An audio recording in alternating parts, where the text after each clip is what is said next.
Okay, I turned the volume up a little, so hopefully that's better. And I'm going to continue on with the fifth of the 10 men. The fifth guy's name was Horstmar Ruprecht. He's a high school student, 14 years old. He's an anti-Semite and grew up in the Hitler Youth.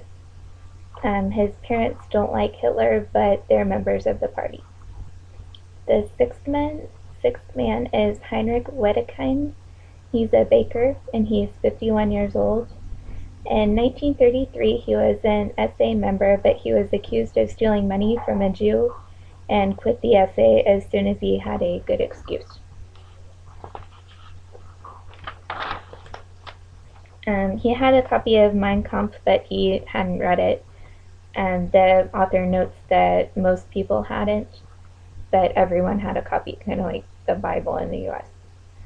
The seventh man is Hans Simon. He's a bill collector. He's 42 years old.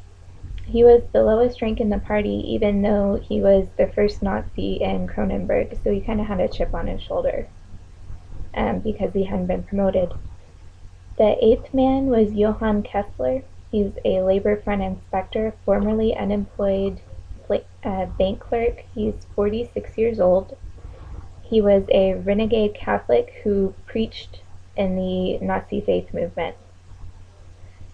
And the ninth person is Heinrich Hildebrandt. This is the person that the author talks about the most. This man was a high school teacher. He's 34 years old. He was well educated and well traveled. And before he moved to Kronenberg, he was an anti-Nazi. The burning of the synagogue really scares him, but he stays in the party. And he's kind of undercover because if anyone found out that he had been an anti-Nazi, he would probably lose his job. The 10th person is Willy Hofmeister. He's a policeman, 57 years old. He had wanted to be a painter, but he had trouble, I think, with lead in the paint, something like that. Anyway, for health reasons, he had to quit. He was a former bank director. Oh, I'm sorry, he was not a former bank director. I read that wrong. The former bank director, Oskar Israel Rosenthal, came to tell him about the broken windows and the smell of gas in the synagogue, but the guy was too scared to make a report. Hofmeister's report about the incident was found partially burned when the Americans took Kronenberg. The police and the SA don't like each other, and he only joined the party because he was 3 years from retirement. He really didn't like the Nazis. His boss made him sign the order that all male Jews 18 to 65 were to be taken into, quote, protective custody, unquote. We think, he doesn't actually say, but the boss was scared to sign that order, was the reason he gave for giving it to a lower officer. Hofmeister tried to help the Jews he rounded up. He gave them some warning and tried to help them gather their things, but nobody really knew what was going on, so he didn't know what to tell them. While he was rounding up the Jews, talking to some of the younger ones, they said that if they weren't Jews, they would be Nazis, which I thought was pretty telling. Okay, the second chapter is called The Lives Men Lead. I'm just going to keep reading my notes. So the Germans thought of themselves as little men, and they come back to refer to that phrase a lot. So when the upper class accepted Nazism, all of the little men did too. The Communist Party was really the only other viable option. Hitler appealed to the common man, and the teacher was the only one of the 10 who had left Germany as a civilian, so most of these people are not well educated and not well traveled.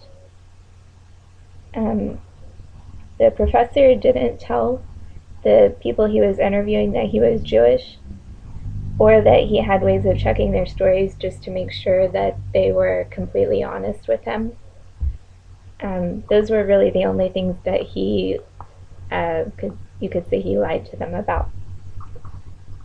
And my computer went to sleep again. Okay.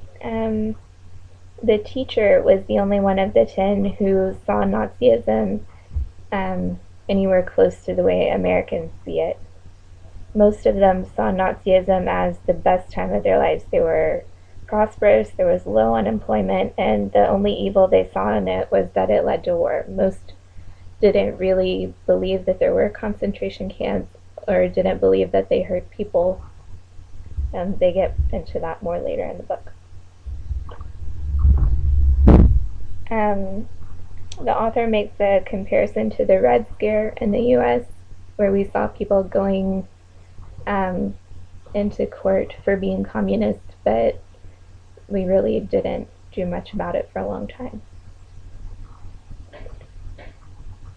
He also makes a comparison to segregation in the South, and a lot of the people he interviewed made that comparison as well.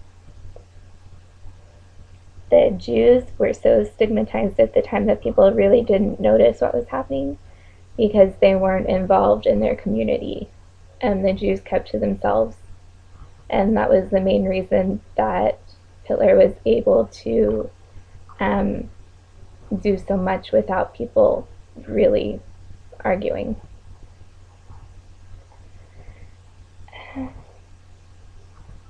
The author makes a comparison to the mafia in New York and Chicago in that Nazis were directed by a central power and orders were passed down and obeyed.